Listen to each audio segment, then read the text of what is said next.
In a bombshell development, royal lawyers have just confirmed what many insiders only dared whisper. Within the Queen Mother's long-hidden vault lies a secret decree naming young Prince George as the sole heir to an untapped royal legacy. The implications? Earth-shattering. As this news reverberates through palace walls, alliances shift, old wounds reopen, and a quiet war begins. Before we go deeper into what this really means for the royal family, make sure to subscribe so you don't miss a single update. The confirmation did not come through rumor or tabloid frenzy, but through the cold, unmistakable authority of royal attorneys who stepped forward with sealed documentation and unshakable resolve. For decades, the existence of the Queen Mother's private vault had been treated as myth, an exaggerated story whispered by retired courtiers and dismissed by modern advisors eager to streamline the monarchy's image. Yet the lawyers made it clear this vault was real, and inside it rested a decree that bypassed expectation, tradition, and perhaps even loyalty. Prince George, still a child in the public eye, was named the exclusive heir to a hidden estate described only as a sovereign reserve of legacy and power. Not Charles, not William, not Camilla.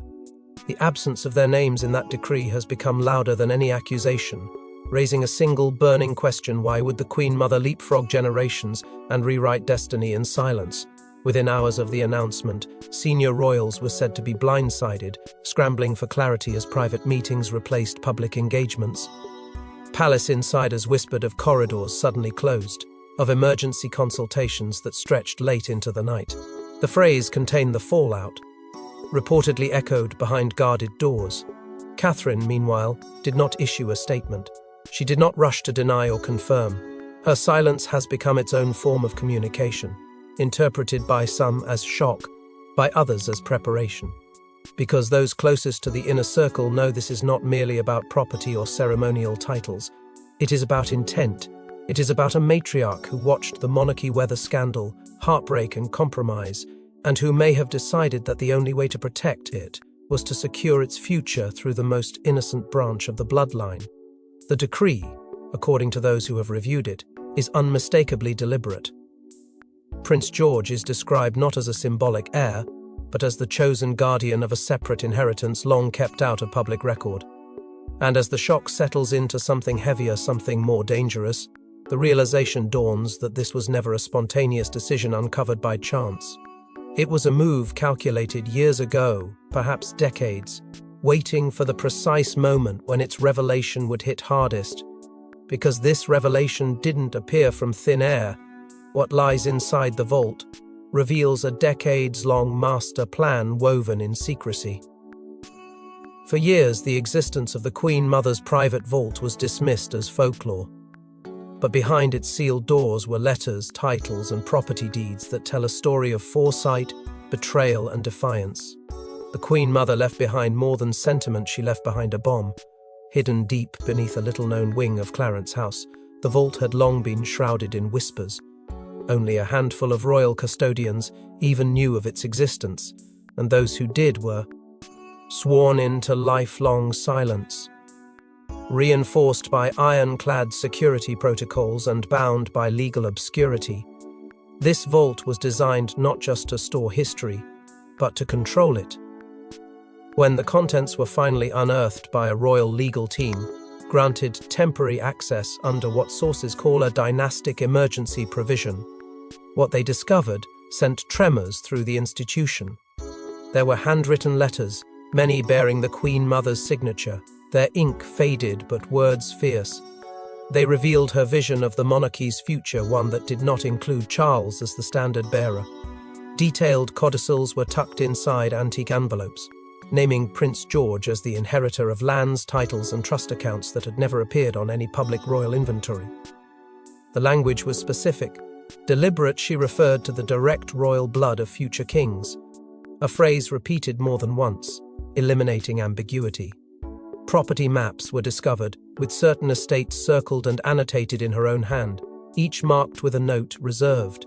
Perhaps the most jarring discovery was the pattern of names included and excluded.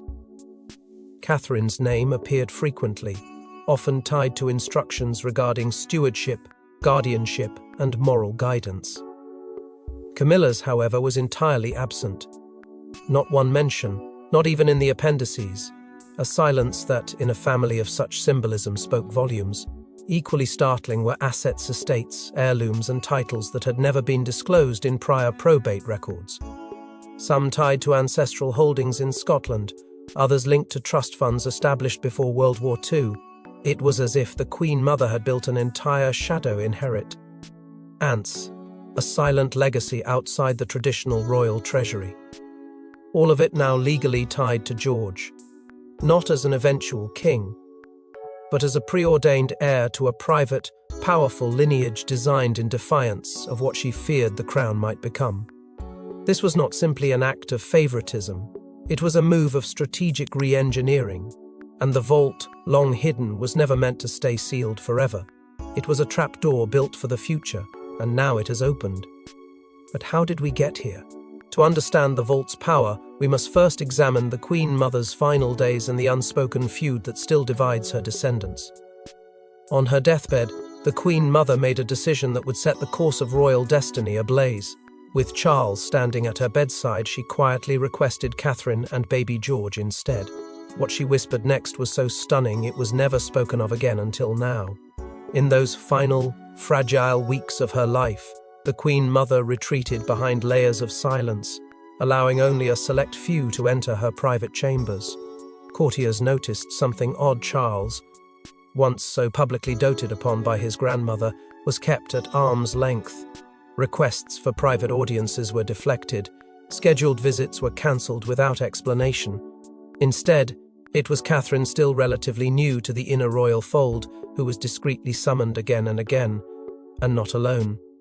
She brought Prince George with her, each time, nestled in quiet innocence, completely unaware that he was walking into a history-altering conversation that would never appear in the official records. Witnesses, now emboldened by the recent vault disclosures, have come forward to describe the strange procession of secret notaries and royal aides entering the Queen Mother's quarters after dusk. Legal documents were drawn, signed, and sealed under extreme confidentiality. One of those aides, now retired, recalled seeing an envelope heavy, red-waxed, and hand-addressed by the Queen Mother herself. It bore just 8 words, to be opened when the house divides. And divide it did. Camilla, insiders say, was explicitly kept away. Not once was she permitted entry into the Queen Mother's presence after a specific conversation years prior, a conversation so bitter it reportedly ended with the Queen Mother declaring she would never forget and never forgive. That fracture never healed. And while the public was shown a united front behind closed doors, the Queen Mother's choices spoke louder than any royal photograph. In her final hours, she reportedly looked into Catherine's eyes, and then at George, who sat beside her unaware of the weight being placed on his tiny shoulders. A nurse present recalled her whispering, "He is the crown's hope. He must not inherit its mistakes." The meaning of those words became clear only with the opening of the vault. She wasn't passing on treasures, but trying to reroute destiny itself. She feared what the monarchy might become under Charles's reign and what influence Camilla could wield. Her decision to bypass them wasn't cruel, it was deliberate. And in her final breath, she ensured George would carry a legacy shaped by intention, not just inheritance. Those who knew of the decision kept it buried, locked away behind royal protocol and silence, until the day came when silence could no longer hold it. But this wasn't merely a matter of prefer. Hence it was the Queen Mother's attempt to correct a royal mistake, buried beneath decades of compromise. Why would the Queen Mother bypass her own son, her beloved grandson, and the immediate heirs to Crown George instead? The answer lies in her deepest fears of monarchy diluted, legacy corrupted, and power handed to those she never truly trusted. Beneath the surface of public smiles and ceremonial unity, a private unease had grown within the Queen Mother for years. Though she was revered as the monarchy's enduring matriarch, she was not blind to the currents shifting around her.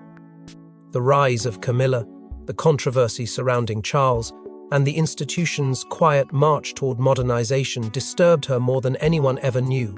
She feared the crown was drifting away from the principles she had defended her entire life: duty, discipline, and dignity.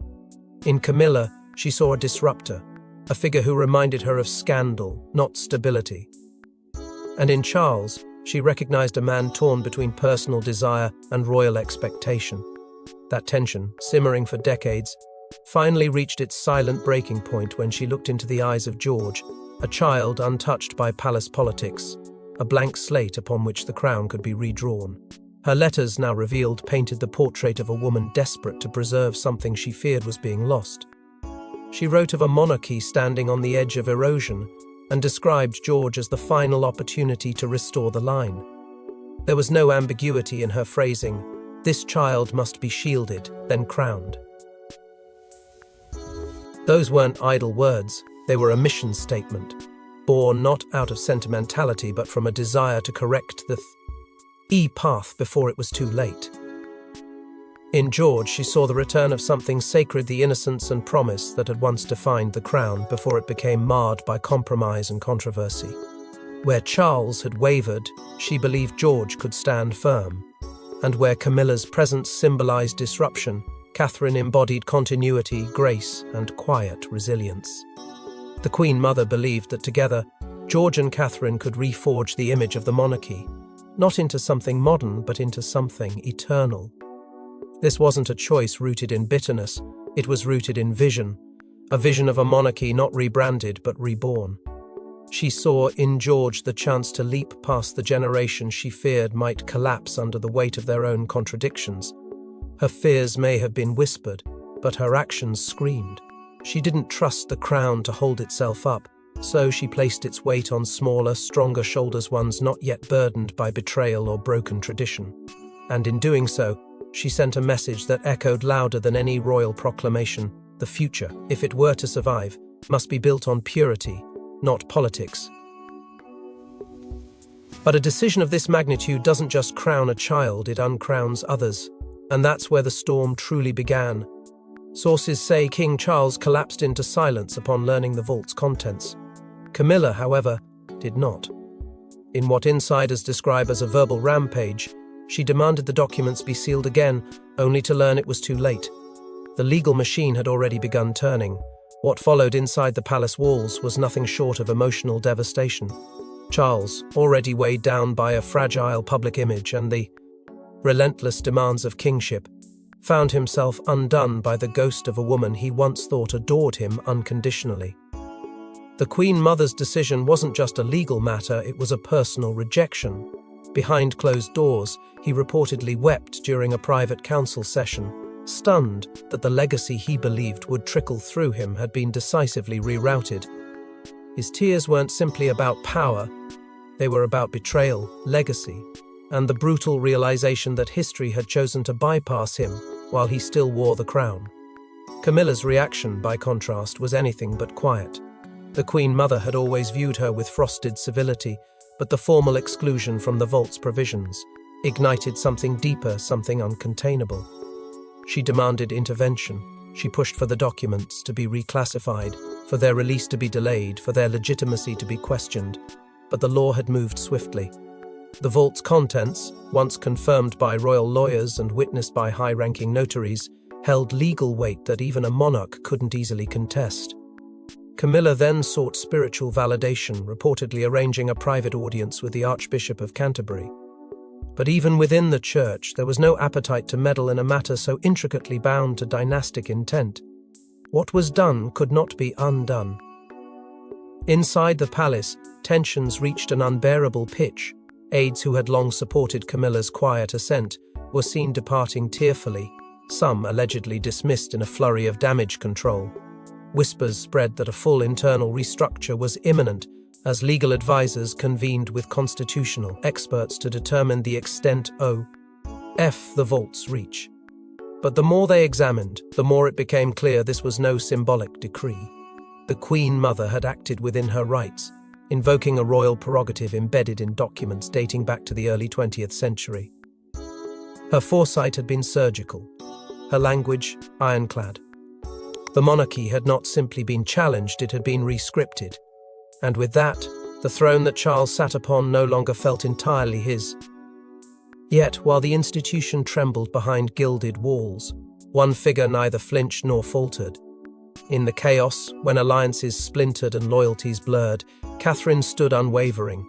She made no speeches, issued no public statements, but her silence was not submission, it was strategy. She understood that the storm wasn't hers to fight, it was hers to outlast.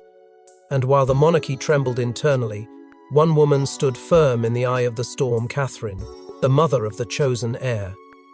She didn't speak. She didn't need to.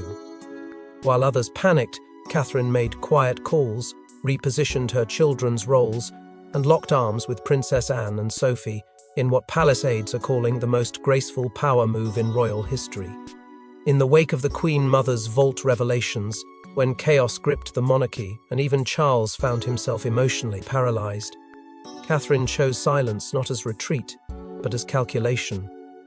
Her public composure masked a storm of quiet, strategic maneuvering behind palace doors.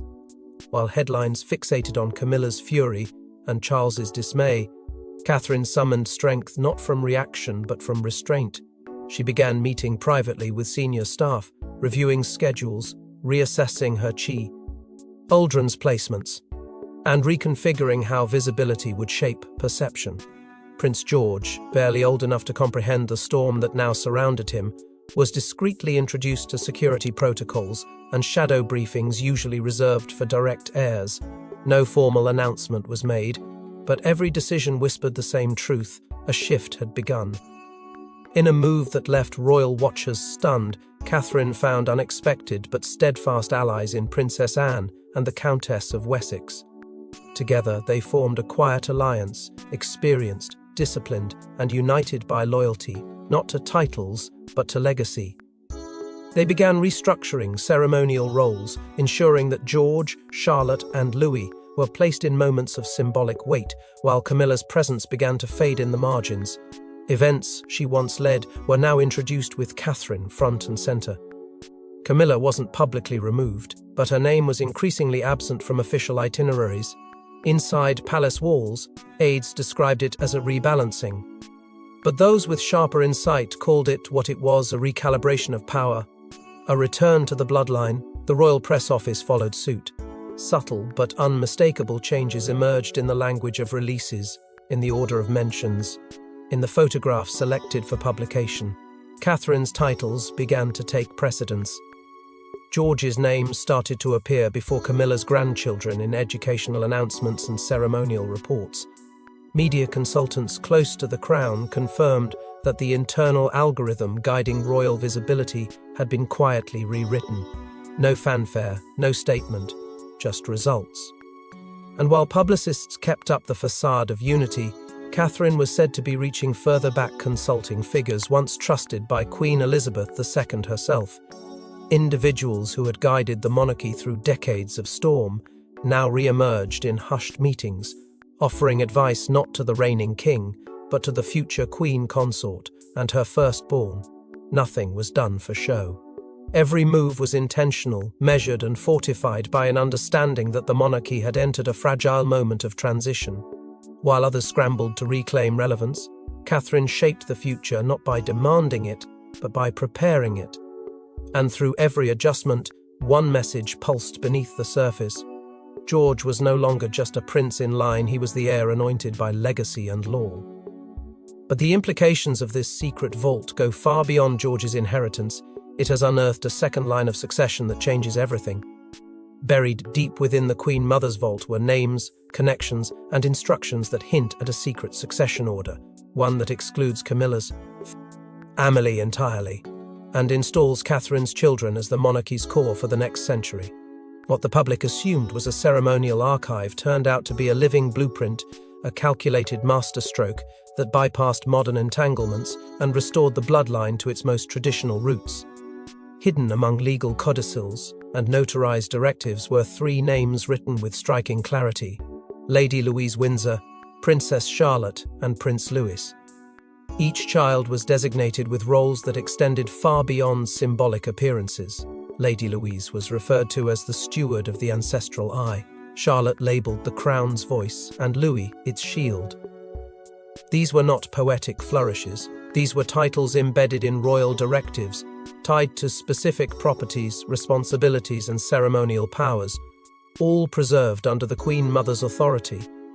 What made the revelation even more explosive was not what was included, but what was deliberately left out. Camilla's grandchildren, who had slowly been ushered into public-facing royal moments over the years, were nowhere to be found in the vault's outline. Not a single mention, not a single placeholder. It was as if, in the Queen Mother's view, they never existed within the royal equation. Royal advisors, upon reviewing the vault's contents, were stunned to find an entire succession flowchart hand-drafted, annotated, and signed, mapping out the monarchy's future in the Queen Mother's own vision. This wasn't just about inheritance, this was about direction, about who would carry the institution forward and who would be quietly left behind. The plan wasn't left without enforcement. Princess Anne, already known for her steel will and unwavering loyalty to the crown, was named as the document's executor. One segment, marked in bold, stated plainly, "Protector of the line." According to those who've reviewed the language, Anne was given full discretionary authority to uphold, defend, and enforce the plan if ever contested. And she didn't act alone.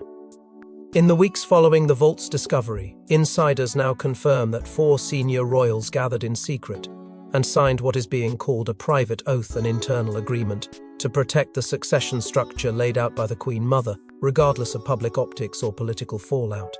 It was unprecedented, unofficial, and powerful. Among the most concrete shifts was the reassignment of multiple estate titles. Homes, lands, and heritage properties quietly changed designation in internal ledgers. Properties previously assumed to be held for future royal redistribution were instead aligned with the next generation of Catherine's children. Even Balmoral-associated lands and segments of Sandringham's private trust saw realignment on paper. Camilla's extended family, once thought to be stepping into long-term ceremonial roles, were quietly erased from future plans. The monarchy was being pruned, not publicly, but with surgical precision, guided by a matriarch no longer alive, but still very much in control. And if you thought the royal response was dramatic, the public's reaction would set fire to the carefully manicured image of royal unity. As the news leaked, the internet exploded. Hashtags trended, protests erupted outside royal residences. Pro-Camilla and pro-Catherine camps clashed online, and amid the chaos, the palace's media machi went into full swing, desperately attempting to contain the fallout. What had once been a carefully curated image of royal unity began to splinter under the weight of digital rebellion and unfiltered opinion. The Queen Mother's vault, once a myth buried in stone and secrecy, had ignited a cultural civil war. In a matter of hours, the monarchy found itself no longer insulated from public opinion, but drowned in it. The royal press office scrambled to choreograph emergency appearances, forcing Charles and Camilla to stand side by side with William and Catherine in a show of orchestrated solidarity. But the body language told a different story. Stiff smiles, cold hands, avoided eye contact. Unity was projected but never believed. Behind the scenes, media advisors leaked carefully crafted stories to loyal tabloids, suggesting that the vault's contents had been exaggerated, or worse, fabricated. Anonymous quotes hinted at forged signatures and outdated legal language, trying to poke holes in documents that had already been verified by multiple legal teams, but the effort backfired. The public, already suspicious of the monarchy's handling of internal crises, saw the spin for what it was: damage control. Catherine, however, remained silent. No interviews, no statements, just presence. Her calm demeanor became the contrast the public craved. While others fought to control the narrative, she embodied it. Her approval soared. Commentators hailed her as the quiet queen, while online communities championed her as the rightful matriarch in waiting. The more she resisted engaging in spectacle, the more powerful she became in the eyes of the people. Camilla, by contrast, faced a devastating drop in public favor. Her decades-long campaign to rehabilitate her image unraveled almost overnight. Every past controversy was dragged back into the light. Her family's absence from the Queen Mother's succession line reignited conversations many thought were long buried. And just as the monarchy tried to downplay the implications, an unexpected ripple reached Parliament. quiet conversations began circulating among political figures. Should the monarchy be restructured? Should succession laws be modernized? Was this the moment Britain finally re-evaluated its relationship with the crown? These weren't debates confined to fringe circles, they were whispered in the corridors of power, gaining traction with every passing headline. As the frenzy intensified, another shadow moved behind the scenes. Reports emerged that MI5 had been tapped to investigate the leak, an unprecedented move. Their mission wasn't just to trace the source, but to assess the damage. How deep had the information gone?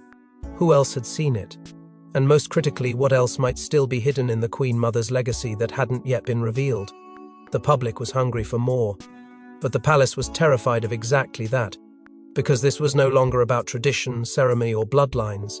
This was about control, and the more they tried to wrest it back, the more it slipped through their fingers. Yet even as spin turned to silence, one undeniable truth remained: the vault's revelation had already set in motion a future no one can now reverse. He's just a child, but history has already carved his path. With the Queen Mother's hidden decree now public, Prince George isn't just next in line. He is the chosen heir of a legacy born in secrecy and defiance, and that legacy is already reshaping the royal future. Behind the palace gates, preparations have quietly begun, not for an eventual reign, but for an accelerated one. George has begun receiving briefings far beyond what tradition would allow at his age. These are not simply lessons in etiquette or symbolism. They are strategic discussions, inheritance overviews, and historical analyses of the monarchy's most volatile chapters. Advisors once reserved for reigning sovereigns have now shifted their attention toward this young heir, understanding that the weight of expectation is no longer theoretical, it's tangible. Written in the Queen Mother's own hand, subtle but powerful changes have also taken shape in public. Catherine, always masterful at perception without provocation, has begun elevating George's visibility with careful precision. He now accompanies her to select engagements, his posture more regal, his presence more pronounced. A new heraldic symbol is said to be in design, one that intertwines both the Queen Mother's lineage and George's future. It will be unveiled not through public fanfare, but in private ceremonies designed to sanctify what the public already suspects. The monarchy's future has been reassigned. Senior royals, even those who once resisted change, have begun to shift their language. George is no longer referred to as a future king.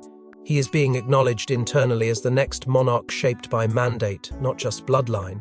Within these halls of quiet agreement, one figure continues to fade: Camilla. Once positioned as a stabilizing consort, her influence has now been reduced to ceremonial formality. Invitations once addressed to both king and queen consort now list Charles alone, or feature Catherine instead. Behind the scenes, Camilla's advisors have reportedly been reassigned, their duties redistributed. There is no scandal, no announcement, just absence. The palace is moving on, not with resentment, but with clarity. The Queen Mother's vault didn't just change who inherits titles, it reshaped who commands loyalty, and George, with Catherine guiding him, is now the gravitational center of that new orbit. Whispers within the royal court suggest that a coronation council, typically convened only upon a monarch's death or abdication, is being considered for earlier activation. Not because Charles is stepping aside, but because the future must be shaped while there's still time to control it. George is no longer a prince being prepared, he is a king being positioned. The Queen Mother may be gone, but her final act of defiance has become George's destiny, and the monarchy may never be the same again. Thanks for watching. Please don't forget to like and subscribe, and we will see you in next one.